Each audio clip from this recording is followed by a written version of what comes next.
Sam Howard, questions for Sam. Yeah, so John Summerall said yesterday your type of injury is some that tougher players might be out a real long time. Just how are you feeling, and do you feel like you're ready on the field to help this team win on Friday?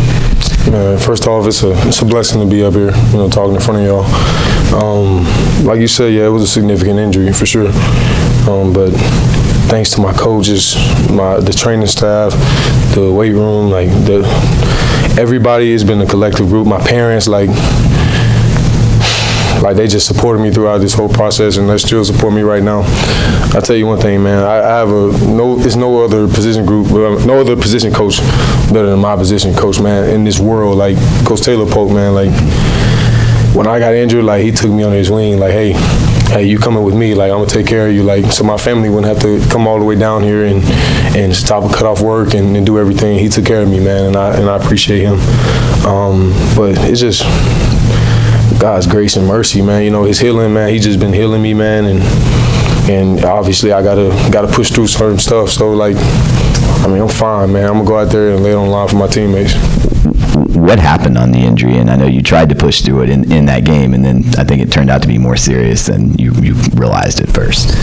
Yeah, I had 2 high ankle sprains last year, and it felt very similar. So I thought it was a high ankle sprain. I just wanted to push through it. But it turns out that it was a fractured fibula. I had surgery the 2 days after. And yeah, now we're here. Did you think you could come back this quickly, or did you just have to go through the process to find out? Oh no, it was definitely premeditated. Hey, it's my last year. There's no red shirt, and get back as soon as I can. One last one from me. Just how tough was it on the sideline during the UTSA game when you're trying to motivate, but things aren't going well defensively, and there's nothing you can do about it on the field? Hey man, one man can't change the outcome. But hey, we played a hard game, it was a hard-fought game, and UTSA was just a better team that night. So, hey, we got to get back on the drawing board like we are this week, put the work in, and get ready for this next game. I was going to ask, it was kind of a different role for you. Obviously, you are usually a leader on and off the field, but not being able to make a difference, how did your leadership, I guess, kind of change from, kind of having to take on more of a sideline role these last few weeks? At the end of the day, you got to be who you are, whether you're on the field or off the field, and I always just wanted to bring energy, be that guy that brings energy all the time, whether it's going right, whether it's going wrong, because, at the end of the day, you can always find something negative in something, but if somebody can continue to bring positivity all the time, then somehow we can get, that momentum changing. So that's what I, honed in on. Maybe, one of those positives is, seeing guys like Chris Rogers and Mekhi Williams really get so much time on task against a tough opponent. And, this team is a team that likes to run 3 linebacker sets, but you just haven't had the personnel the last couple of weeks. And so kind of being a little more full strength in your unit, how big of that is a boost for this defense to get this Memphis offense? Hey, like I said, our position goes Taylor Polk. He gets us all ready. Everybody in that room is ready to go play a game. You never know who could take over a game, like Chris Rogers, Mekhi Williams, J.C. Joseph, Dallas Johnson, Harold Lawson, Grayson McPherson. Hey, we all miss Dixon the Goo, but anybody can go out there and take over a game, and he's gotten us prepared, and he's getting us prepared to go play. We're gonna need everybody to win the game. So, is there any challenge about these kind of later games on the road and just having to kind of wait around the hotel? And if so, is there anything that you guys are maybe approaching this week differently to get a little more juice ahead of the game? No, ma'am. I think we're keeping it doing what we do. It's obviously more time to prepare for the game. So I would say, yeah, maybe more meetings, but just preparing. You got to take every squeeze, all the ounce of preparing for a game, and why not this one? So we're going to do that. You may have answered this a little bit, but I remember you on the sideline for the Army game, and it seemed like it was really tough, right? What was the hardest moment through these few weeks, and how did you get through? The hardest moments was just maybe not being able to be out there for even practice. These past weeks, I've been in the training room just not being able to see practice live and being out there to be with them. So, because like I said, the preparation is everything. So, yeah, I'm out there on the sideline for the game, but I'm not seeing, yeah, we're watching film, but you're not feeling the atmosphere out there, the energy out there.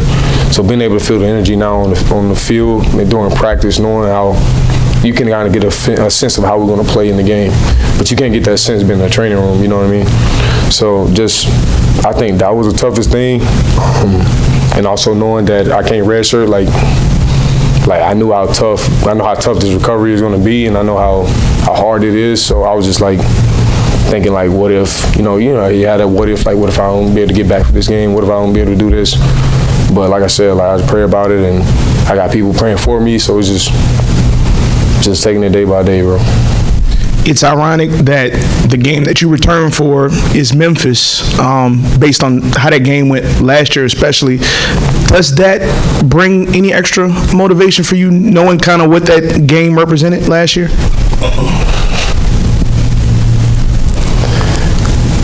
Our schedule's on the line, the season is on the line. I mean, it don't matter who we play at this point.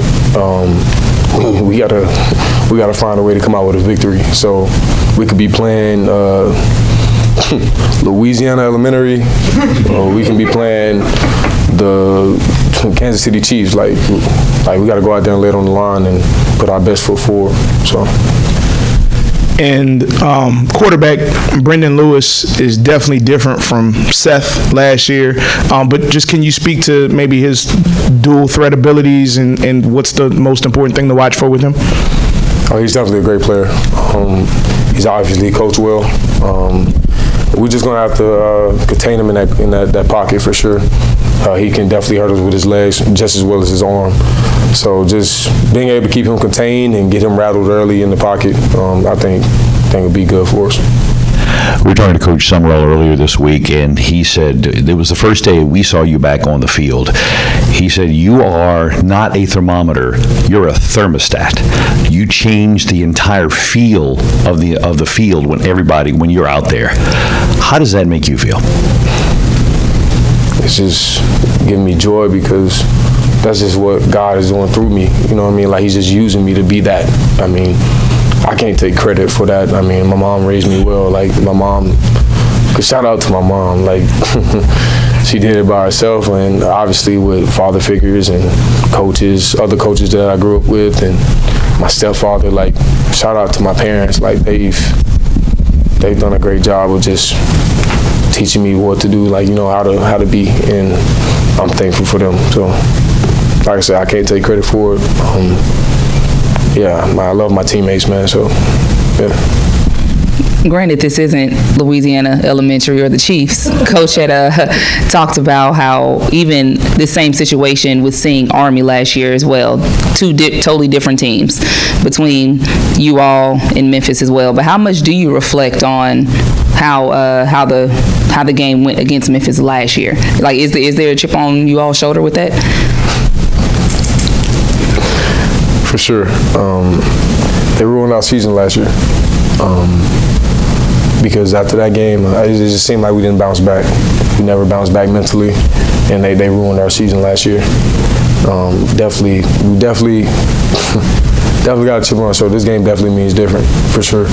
Obviously, like I told them, like, our season's on the line, so that's the main thing right now. Our season's on the line. Like, it's a one-game season from here on out.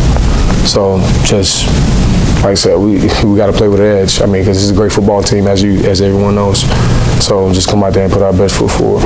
And even to that point, things are still within reach for you all too. Still a handful of games, conference championship and everything like that. How much confidence do you lean on knowing that?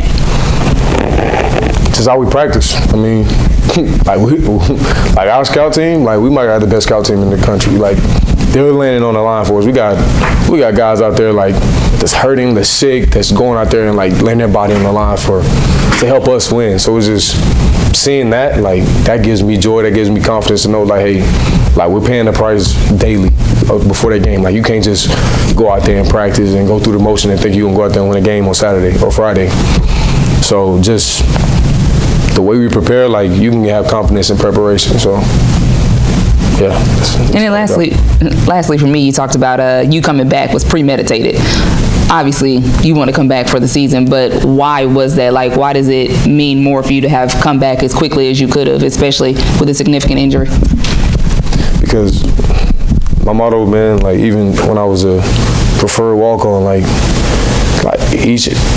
any game, any snap, like it can be taken away from you. Like I've had several injuries before this one, maybe even more significant than this one. So just knowing that, like, the game is a privilege. So why would I sit around and like just wait for my body to heal when I can accelerate that process with however way I can and try to get back out there as soon as I can? Because I could have easily just said like, hey, like I'm gonna just get ready for pro day. You know what I mean? Like, but the league's not promised either. You know what I mean? So it's just like I'm gonna get, like I said, I'm gonna lay it on the line for my teammates, for love of my teammates, for love of my coach, and for love of this organization, like for love of my family. So, hey, if something go wrong in that game Friday, I'm gonna be at peace with knowing like I laid it on the line for them. I may have the name wrong, but do you know who Jack Youngblood is from the past? Jack Youngblood. He was I think he was the guy. He played through a fractured fibula, broken fibula in an NFC championship game and played really well. And there was a lot of talk about how he was one of the toughest guys who ever lived after that game. How do you feel? How do you feel like you can play through this and be the same you that you usually are? Like I said, the training staff is doing everything they can to get me prepared, and they're doing a great job. Like I said, my coach has done well with managing me in practice, knowing when to press the gas and knowing when to take it off. And Uptown Wellness, I don't know if anybody know about Uptown Wellness. They've helped me out tremendously. You're doing the hyperbaric chamber, doing stuff like that, red light therapy, like that, you name it. Like I would say Uptown Wellness has been good for me too. And also GLS Coda. Mr. Gary, he's on the West Bank. He also has those things, table, cupping, like hyperbaric chambers and cryotherapy, everything you can think of. So like I said, man, it's just the community I have around me, like has been huge for me. So.